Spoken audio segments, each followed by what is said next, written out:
So how do you see Jews relating to this particular um, mission or project? Because I think it's very difficult for a lot of people to understand.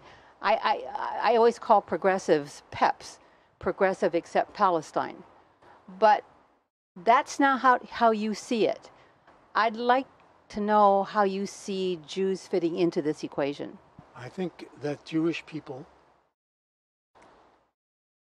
wherever they are, to whatever extent they practice or don't practice religious Judaism, but Jewish people who identify culturally as Jews have a moral imperative.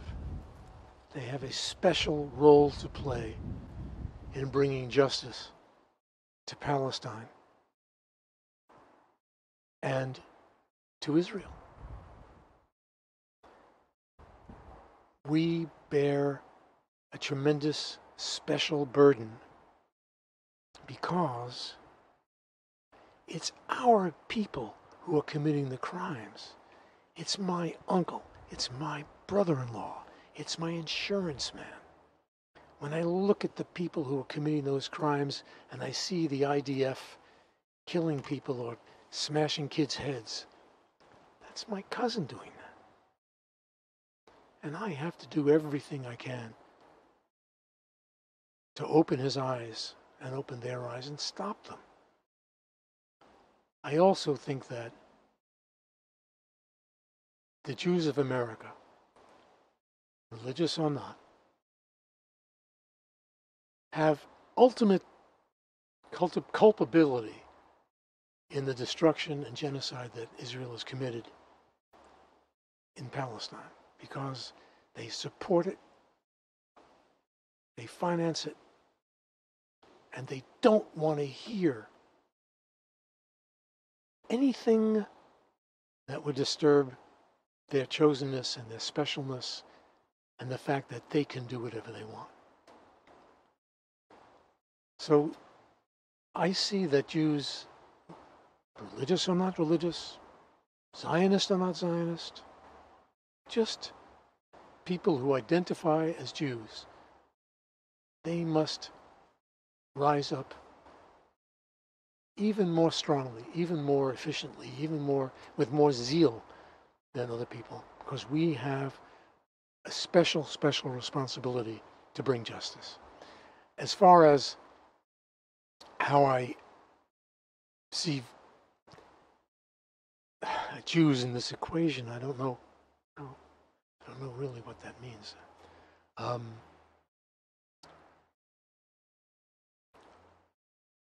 I think that what we've discovered is that Israel was created by cynical, capitalist, imperialist, colonial forces as a geopolitical force in the area that held the world's greatest natural resources, that it was cynically and disgracefully imposed upon people simply to rob their resources and to have a military beachhead in an area where everyone knew the world was going to change and we had to have our oil and our gas and our heroin. So going back to way before World War I, the English and the French were dividing up the Middle East and planning how to divide up Iran and whatever became Iraq. And Sykes-Picot is barely scratching the surface of the disgusting colonialist plans that had been set for the Middle East. And Israel was the perfect solution to that. So I can't accept what I think is the sophistry that the world would kill all the Jews and Israel is the only way we can protect ourselves, and if it wasn't for Israel, we'd all be dead. I mean, it's monumental nonsense. New York, Los Angeles, Chicago, yes. Israel, not at all. If anything, to me, Israel is on a path of self-destruction and can't possibly sustain itself on the path it's on, which I think is a good thing. So I look at Israel in the context of the world's colonialist, capitalist, resource robbing continuum. And it's never been more obvious than it is this afternoon right here, sitting here. It's just inescapable. In the 5 years that I've known you here in France, that's where we are, and I've asked you, how would you define yourself? And you always say to me, I'm a farmer, which I just love, because you've been in the music business, you have been in New York, you've lived in San Francisco, and here we are sitting in your wonderful patio, and you say you're a farmer.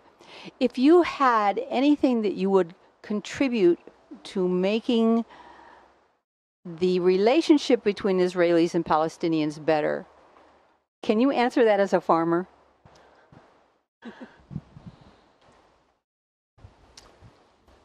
I believe that the people of Palestine have a unique chance to build something almost entirely new in the world. There are so many young people there. The demographic is so overwhelmingly young. And the grip that the old ways have, I feel, are unsustainable. I think the youth, from what I've seen, are going to have the power and will build something totally different. So, as a farmer, I just want to say, I'm not a farmer. I make a joke. I raise food, which is different from farming. I raise food, and I raise food in a way that imitates and emulates the model of the forest. So what I create here in my small place is a food forest, which means that everything grows dependent on everything else, and everything has a purpose, and everything has a second purpose and a third purpose, and it can happen anywhere, which is really a model not only for growing food or for farming, if you were, but for the world. It's obvious to me that in order to feed the people of Palestine, the old forms of agriculture can't sustain. There's not enough water. And the amount of water that's there is being used in, I don't say settlements, I say the occupiers' swimming pools, and in their showers, and in their air conditioning units. And the way of raising food that I'm learning, permaculture, is the ideal way to raise a sustainable, renewable, organic, indestructible food forest in Palestine. It's possible there because whatever's there has been destroyed to such a great extent by the walls and the usurpation of the water supplies and the uprooting of all the trees and so on. But this is a great opportunity for the Palestinians, especially the very young ones, to find a new way. So what I would love to see is a new way of growing food develop in Palestine that could be a model for the world. The way Israel grows food is the old-fashioned form of agriculture. Fertilizer, rows, nice neat rows of plants, dead soil. and using uncountable gallons of water, all of which is completely destructive to the environment, and, if I could say, makes manifest the fundamental selfishness of the people. But Palestine, obviously, is going to have to be self-sustaining. And they can follow the model of permaculture and a real renewable form of raising their food. Do you have anything you'd like to add? I'm talking to my grandchildren. I want you to listen. We have to build a place. We have to build a place where everyone on earth and every being and everything that lives can live together, just like in the forest, just like in my garden. We have to do everything we can to build a place where everything can live together. And what I want to hand you is a place which does that, where you can go, where you can model your life and say, we can live in a way that doesn't harm anyone, that doesn't harm the earth, that gives back more than we take out. And so I'm saying this to you, my grandchildren, but I'm also saying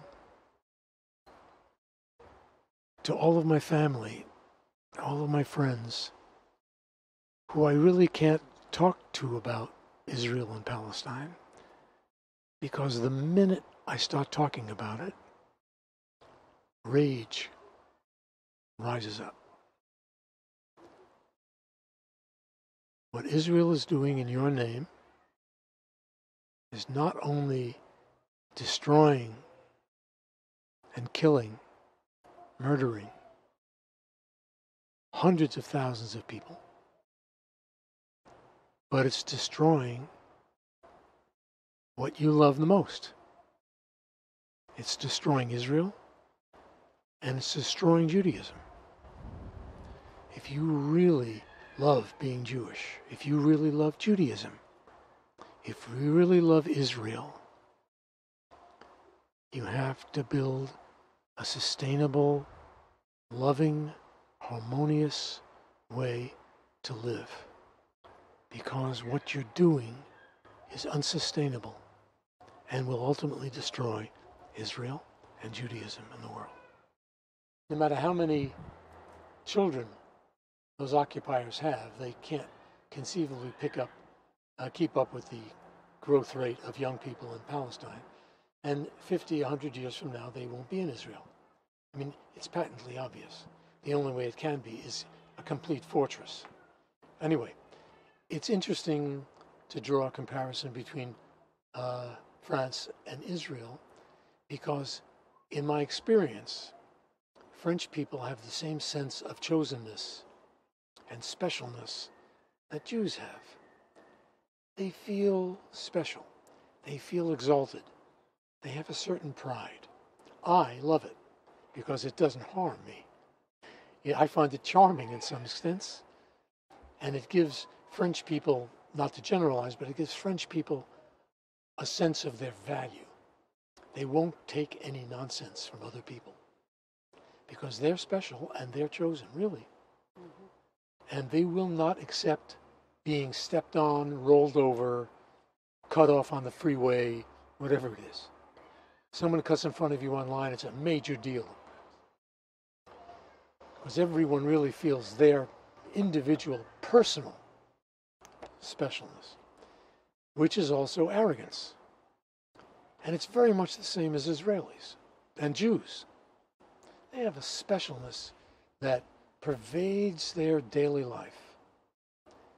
And it leads to incredible arrogance and to also a very strong sense of identity, which can be admirable in certain circumstances, but really ends up as what people think of as arrogance.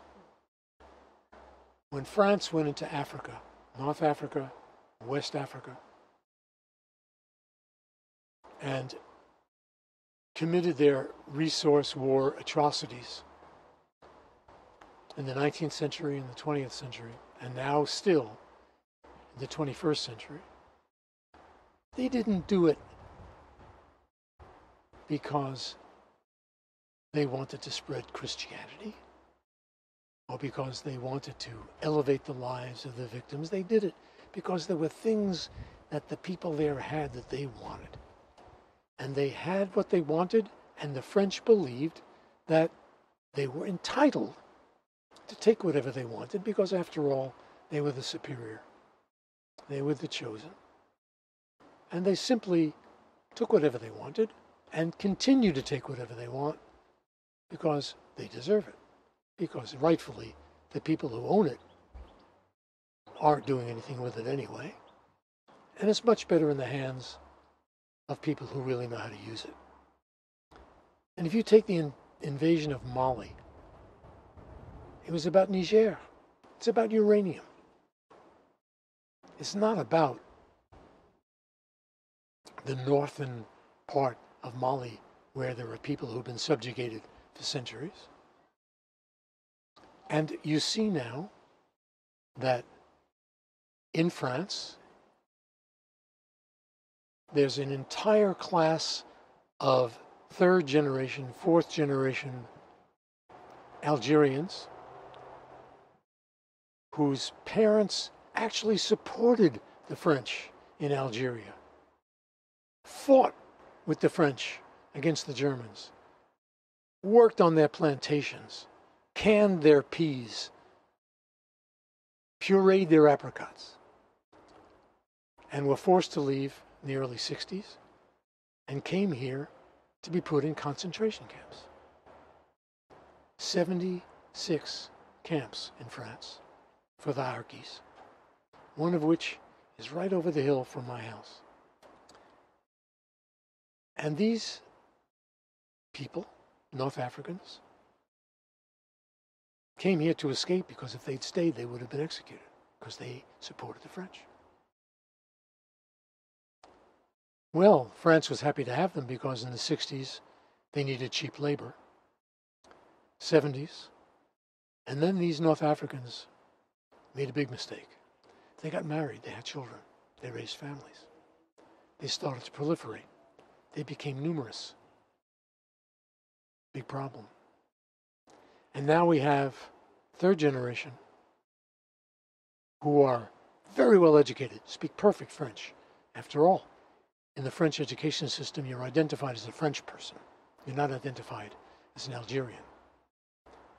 And these people are educated, intelligent, motivated, and unemployed. And they can't get work because as soon as they put their North African sounding name on the application for work, they get turned down. They can't even get an interview. I find the parallel between that and the status of Arabs in general and Palestinians in particular in Israel very, very, very congruent. And the colonial imperialist occupations of various places, the commission of resource wars against people, ongoing as it is now by France and Israel, to me, are very congruent. So I think there are similarities and parallels. If we take Algeria as an example, post-war Algeria, they kept getting promised independence. But the truth is that there were a lot of Frenchmen making a lot of money in North Africa, not just Algeria, but in Algeria, because they had plantations, literally plantations. They were making a ton of money, and the generals, those same fascist, I won't say the word, those same fascists who rose up against de Gaulle would not leave, and they were going to bring down France. Well, what a great model this is for what's happening in Palestine.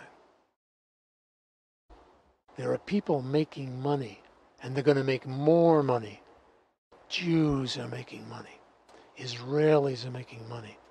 And when they start pumping the natural gas out of Palestinian territorial waters that rightfully belongs to the Palestinians, they'll make even more money. So Algeria is a very good example. They had to rise up. And I don't support the violence.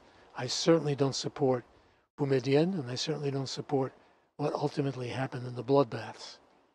But they had to rise up and kick the French out. And they did. What's happening now is very difficult to decipher and very hard to reason. But ultimately the lesson is that the methods of colonialism, imperialism, and capitalist occupation is not sustainable.